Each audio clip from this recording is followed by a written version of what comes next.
Welcome to our deep dive into the biggest financial frauds and scandals of the 21st century.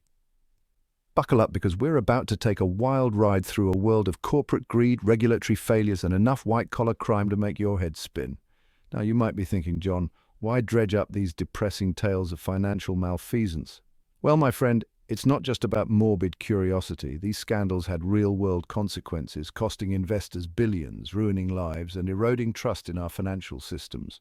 Over the next few chapters, we'll unpack these complex schemes, exposing the culprits and examining the systemic weaknesses that allowed them to thrive.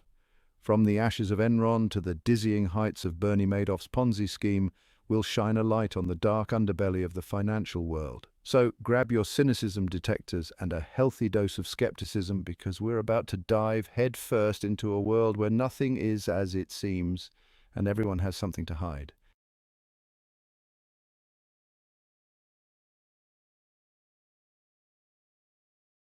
Our first stop on this whirlwind tour of corporate chicanery takes us to Houston, Texas, home of the now infamous Enron Corporation. This company, once hailed as a beacon of innovation and success, would soon become synonymous with one of the largest and most shocking corporate scandals in American history. Picture this. The late 1990s, the dot-com bubble is inflating faster than a bouncy castle at a children's party. The stock market is booming. And technology companies are sprouting up like wildflowers after a spring rain. Investors are throwing money at anything with a .com in its name, and the atmosphere is electric with the promise of untold riches. Amidst this frenzy, Enron, an energy giant, is riding the wave of deregulation like a surfer on a sugar rush. The company is expanding rapidly, venturing into new markets and making bold moves that capture the attention of investors and analysts alike. Enron's executives are hailed as visionaries, and the company's stock price is climbing steadily. Enron was the darling of Wall Street, its stock price soaring higher than a Texan's opinion of their barbecue. Financial analysts couldn't get enough of Enron, praising its innovative business model and predicting even greater success in the future. The company's executives were celebrated as rock stars of the corporate world, and their every move was closely watched and emulated. But beneath this veneer of success lurked a tangled web of accounting fraud so elaborate it would make even the most seasoned accountant reach for a stiff drink. Enron's financial statements were a labyrinth of deceit, designed to obscure the company's true financial health and inflate its profits. The company's executives were masters of manipulation, using a variety of accounting tricks to keep the illusion of success alive. You see, Enron's success was a mirage, a carefully constructed illusion built on a foundation of off-balance sheet entities, inflated profits, and accounting tricks so creative they'd make Houdini jealous. The company used special-purpose entities to hide its debt and inflate its earnings, creating a false picture of financial health that fooled investors, analysts, and regulators alike. They were basically hiding debt faster than a squirrel stashing nuts, all while their executives were cashing out their stock options like there was no tomorrow. Enron's top brass were making millions, selling their shares at inflated prices while the company's true financial condition remained hidden from the public. It was a classic case of corporate greed and deception, with devastating consequences for everyone involved. And guess what? There wasn't. The clock was ticking, and the day of reckoning was fast approaching. Despite their best efforts to keep the charade going, Enron's executives couldn't hide the truth forever. The company's financial house of cards was about to come crashing down, and when it did, the fallout would be catastrophic. In 2001, the house of cards came crashing down when Enron filed for bankruptcy, leaving investors holding the bag, employees jobless, and the business world in a state of collective shock. The company's collapse was swift and brutal, wiping out billions of dollars in shareholder value and leaving a trail of devastation in its wake. The scandal rocked the financial world, leading to a wave of investigations, lawsuits, and regulatory reforms. It was the corporate equivalent of finding out your favorite celebrity is actually a cardboard cutout. The Enron scandal shattered the illusion of corporate invincibility and exposed the dark underbelly of corporate America. It was a wake-up call for investors, regulators, and the public, highlighting the need for greater transparency, accountability, and oversight in the corporate world. The fallout from the Enron scandal was far-reaching, leading to a series of high-profile investigations and prosecutions. Enron's top executives, including CEO Jeffrey Skilling and Chairman Kenneth Lay, were brought to trial and convicted of multiple charges, including fraud and conspiracy. The scandal also led to the downfall of Arthur Andersen, one of the largest accounting firms in the world, which was found guilty of obstructing justice by shredding Enron-related documents. In response to the Enron scandal, Congress passed the Sarbanes-Oxley Act in 2002, a landmark piece of legislation designed to improve corporate governance and financial transparency. The Act introduced a range of new regulations and requirements for public companies, including stricter oversight of financial reporting, increased accountability for corporate executives, and enhanced protections for whistleblowers. The goal was to prevent future corporate scandals and restore public confidence in the financial markets. The Enron scandal left a lasting impact on the business world and the city of Houston. The company's collapse resulted in the loss of thousands of jobs and had a ripple effect on the local economy. Former Enron employees faced an uncertain future, with many struggling to find new employment in the wake of the scandal. The Enron name, once synonymous with innovation and success, became a symbol of corporate greed and corruption. The Enron scandal also had a profound impact on the field of business education. Business schools around the world began to place a greater emphasis on ethics and corporate governance, using Enron as a case study to teach students about the importance of integrity and accountability in the corporate world. The scandal served as a stark reminder of the consequences of unethical behavior and the need for strong ethical standards in business. One of the few heroes to emerge from the Enron scandal was Sharon Watkins, a former Enron vice president who blew the whistle on the company's fraudulent practices. Watkins's courage and integrity in speaking out against the wrongdoing at Enron earned her widespread recognition and praise. Her actions highlighted the vital role that whistleblowers play in uncovering corporate fraud and holding companies accountable for their actions. The Enron scandal has been the subject of numerous books, documentaries, and films, each exploring different aspects of the company's rise and fall. These works have helped to keep the memory of the scandal alive and serve as a cautionary tale for future generations of business leaders. The story of Enron is a powerful reminder of the dangers of unchecked corporate power and the importance of ethical leadership in the business world. Today, the Enron building in Houston has been demolished and new corporate buildings have risen in its place. The city has moved on from the scandal, but the lessons learned from Enron's downfall continue to resonate. The Enron scandal serves as a stark reminder of the need for vigilance, transparency, and accountability in the corporate world. It is a story that will not be forgotten, and its legacy will continue to shape the future of business for years to come.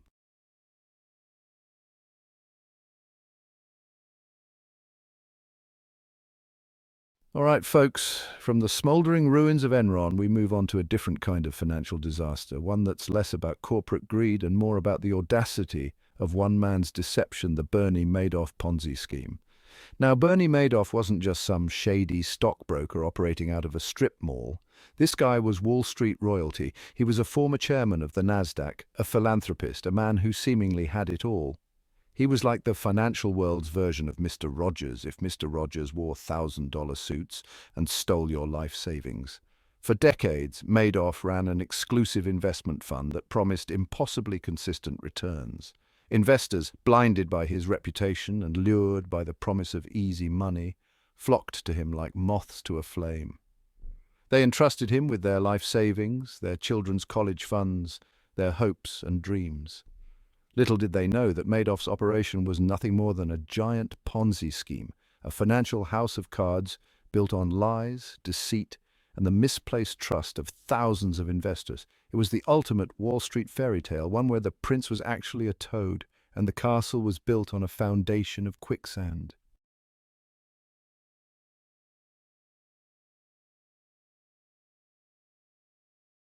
All right, let's talk about Lehman Brothers, shall we? You know, that little financial institution that went belly up in 2008 and nearly took the entire global economy with it. It's like finding out that one loose brick in your basement was actually holding up the entire structure. Shoddy workmanship, really. Lehman at the time was heavily invested in the subprime mortgage market. Now, for those of you unfamiliar with the term subprime, imagine a delicious, juicy steak. Now imagine that steak is actually a moldy potato someone found in the back of the fridge and tried to disguise with ketchup and glitter. That's your subprime mortgage.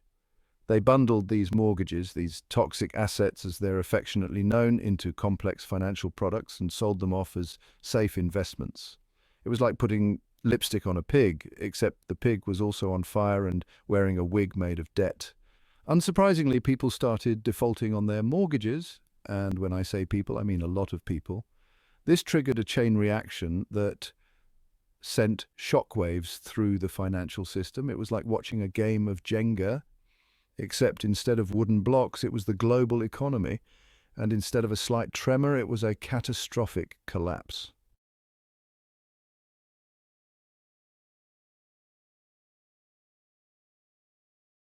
Volkswagen, the people's car company. Known for their reliable engineering, their iconic designs, and, oh right, their blatant disregard for environmental regulations. Because in 2015, the world learned that Volkswagen, a company that touted its commitment to clean diesel technology, was actually just really good at cheating on emissions tests. You see, Volkswagen had installed software in millions of its diesel cars that could detect when the car was being tested and then magically reduce emissions to meet regulatory standards. It was like a student who only studied the answers to the test beforehand, except instead of cheating on a history exam, they were cheating the planet. For years, Volkswagen got away with it, selling millions of clean diesel cars that were anything but. They were like the Lance Armstrong of the automotive industry, except instead of performance-enhancing drugs, they were using emissions-reducing software.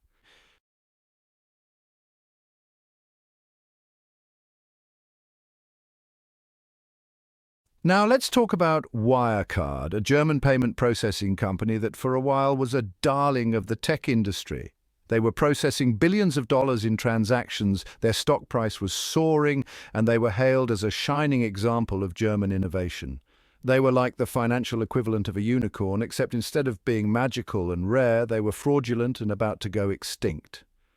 Wirecard's business model was complex, but essentially they acted as a middleman between businesses and banks, processing payments and managing risk. Think of them as the friend who always volunteers to handle the money when you're splitting the bill at a restaurant. Except instead of just pocketing a few extra bucks, they're creating phantom transactions and cooking the books. For years, Wirecard seemed unstoppable. They were expanding rapidly, acquiring companies left and right, and their executives were living the high life. It was all very impressive, or at least it would have been if any of it were actually real.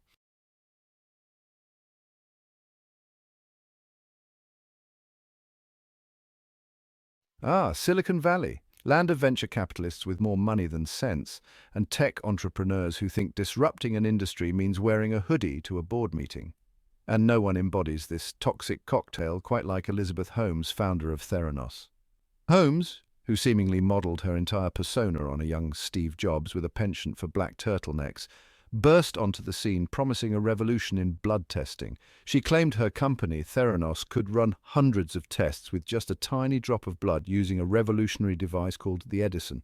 Sounds impressive, right? Well, if by impressive you mean completely made up, then yes, very impressive, because the Edison, it didn't really work like at all.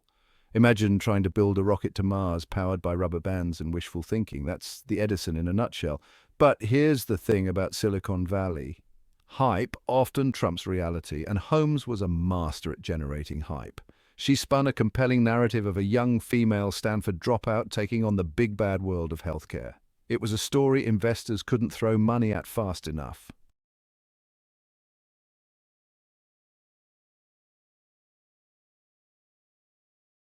All right, everyone, buckle up because we're about to dive into the thrilling world of interest rate benchmarks. Riveting, I know, but trust me, this one's a doozy. Because today we're talking about the LIBOR scandal, a global financial conspiracy that makes Bernie Madoff look like an amateur hour con artist. So, what is LIBOR, you ask? Well, LIBOR stands for London Interbank Offered Rate, and it's basically the interest rate that banks charge each other for short-term loans. Think of it like the cool kids table in the global financial cafeteria. If a bank wants to sit there, they need to pay the LIBOR rate. This seemingly boring number actually underpins trillions, yes, trillions of dollars in financial transactions, from mortgages to student loans to complex derivatives that would make your head spin faster than a Wall Street trader after a three-day bender. So, when we say LIBOR is important, we're talking life or death of the global economy important.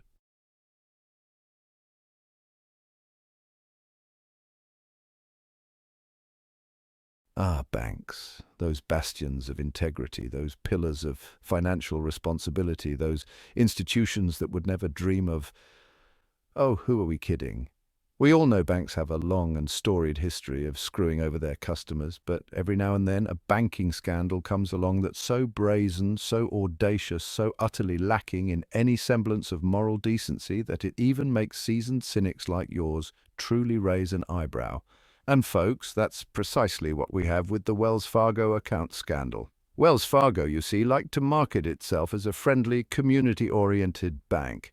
They were like the golden retriever of the financial world, approachable, trustworthy, and always happy to see you, even if you just needed to deposit a $5 bill. But behind that wholesome facade lurked a corporate culture that would make Gordon Gekko blush, because at Wells Fargo, it wasn't enough to simply make money. They had to make money by any means necessary, even if it meant systematically defrauding their own customers.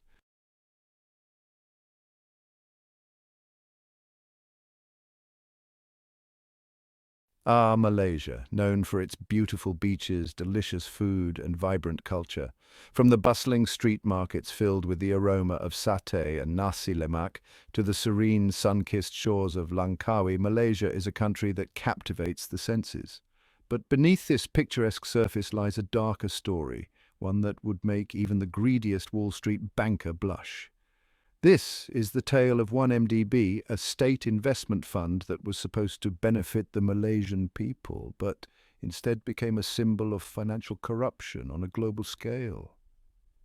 Imagine a fund created with the noble intention of investing in strategic development projects to uplift the nation. Instead, it morphed into a personal piggy bank for a select few, a slush fund that epitomized greed and deceit. You see, 1MDB was supposed to invest in strategic development projects to boost the economy, create jobs, and build infrastructure.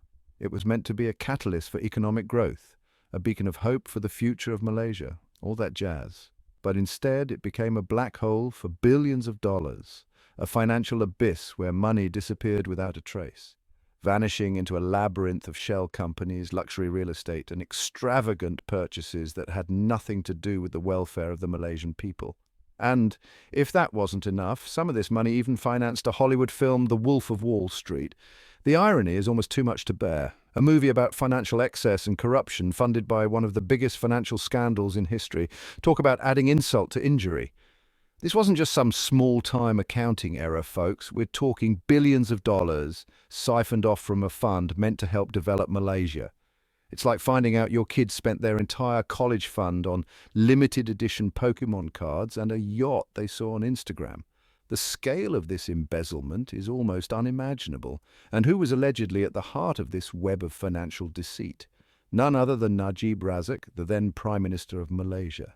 It's like finding out the person who was supposed to be guarding the cookie jar was actually the one eating all the cookies.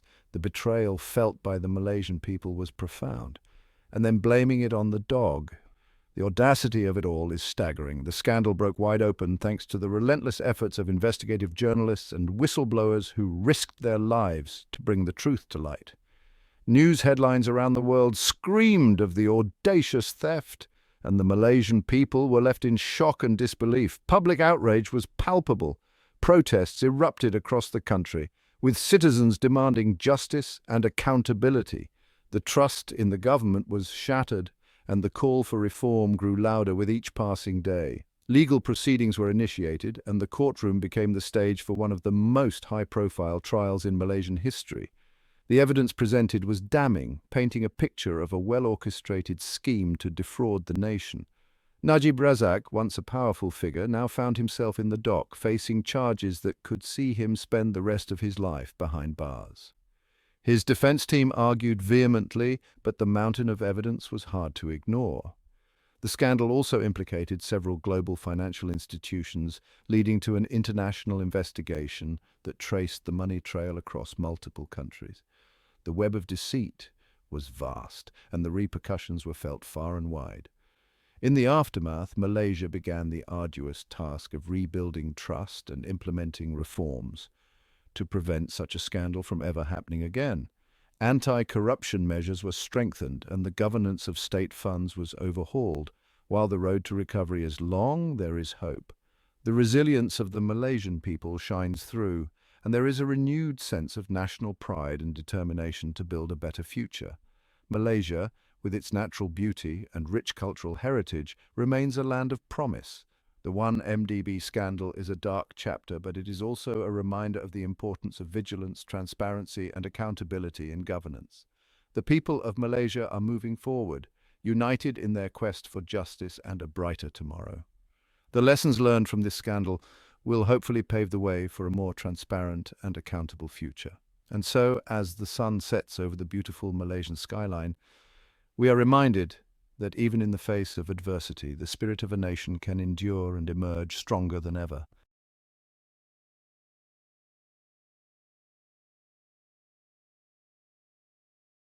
From humble beginnings in a small Italian town, Parmalat's journey began in the picturesque landscapes of Italy, where the air is filled with the aroma of freshly baked bread and the sound of church bells echoing through the narrow streets. To a global dairy giant, the story of Parmalat sounds like a capitalist fairy tale. It started with a simple idea to provide long-lasting milk to the masses. This idea quickly caught on, and Parmalat's products began to fly off the shelves, not just in Italy but around the world. But, like many fairy tales, it's full of dark secrets and a healthy dose of financial chicanery. Beneath the surface of this seemingly successful enterprise, there were hidden agendas and deceitful practices that would eventually lead to its downfall. This, my friends, is the story of how a company built on milk and cheese crumbled faster than a stale Parmesan rind. The very foundation of Parmalat, which seemed so solid and reliable, was in fact as fragile as a house of cards. Founded in 1961, Parmalat quickly became a household name in Italy, known for its innovative approach to dairy products. The company introduced long-life milk, which revolutionized the way people consumed dairy. Known for its long-life milk and other dairy products, Parmalat's offerings became staples in households across the country. Families trusted the brand for its quality and convenience, making it a beloved name in the dairy industry.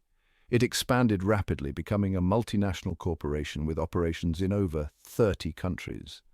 Parmalat's reach extended far beyond Italy, as it established a presence in markets around the globe, from Europe to the Americas and even Asia. They were the darlings of the Italian stock market, with investors clamoring to get a piece of the action.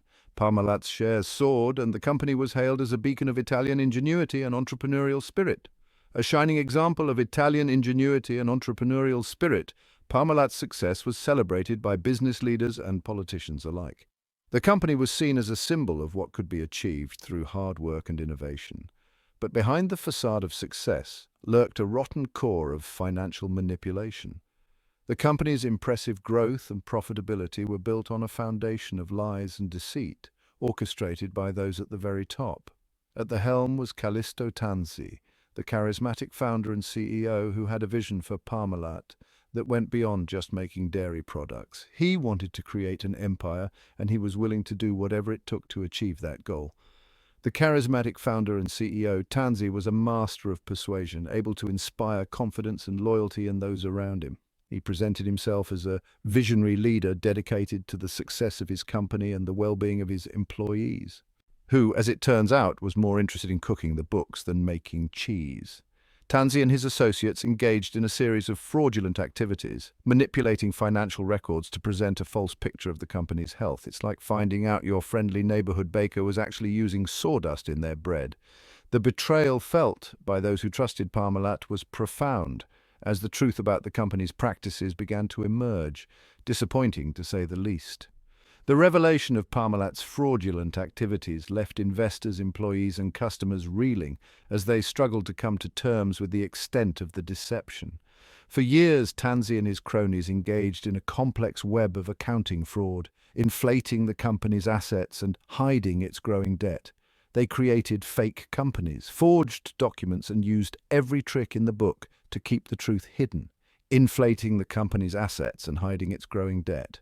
They created fake companies, forged documents, and even invented a non-existent subsidiary in the Cayman Islands with billions in imaginary assets. The scale of the fraud was staggering, and it took years for investigators to unravel the full extent of the deception. And even invented a non-existent subsidiary in the Cayman Islands with billions in imaginary assets. This elaborate scheme allowed Parmalat to present itself as a thriving, profitable company, even as it teetered on the brink of collapse. You know, just your typical everyday corporate shenanigans. The audacity and creativity of the fraudsters were almost impressive, if not for the devastating impact their actions had on countless lives. Eventually, the house of cards came tumbling down. In 2003, Parmalat declared bankruptcy, revealing a €14 billion hole in its accounts. The scandal rocked the financial world and led to a series of high-profile trials. Callisto Tanzi was arrested and later sentenced to prison for his role in the fraud.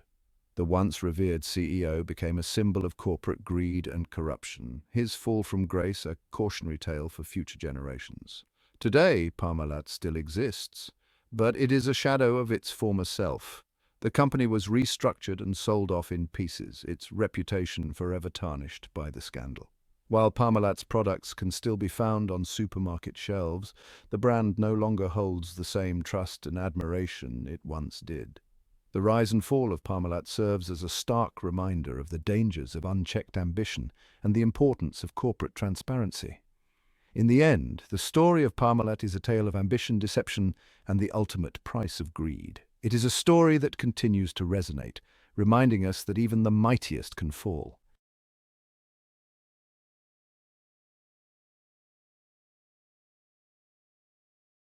And so we come to the end of our whirlwind tour through some of the biggest financial scandals of the 21st century. From the energy sector to the world of high finance, from emissions cheating to outright accounting fraud, we've seen how greed, deception, and a healthy dose of hubris can have devastating consequences. These scandals serve as cautionary tales, reminding us that no corporation, no matter how large or seemingly invincible, is immune to the temptations of financial chicanery. They highlight the importance of strong regulations, ethical leadership, and a healthy dose of skepticism when it comes to promises of easy money and sky-high returns. Thanks for watching. If you found this video informative, don't forget to like, share, and subscribe for more deep dives into financial history. Let us know in the comments which scandal shocked you the most, or if there are any other topics you'd like us to cover. Until next time, stay informed, stay vigilant, and for goodness sake, be careful who you trust with your money.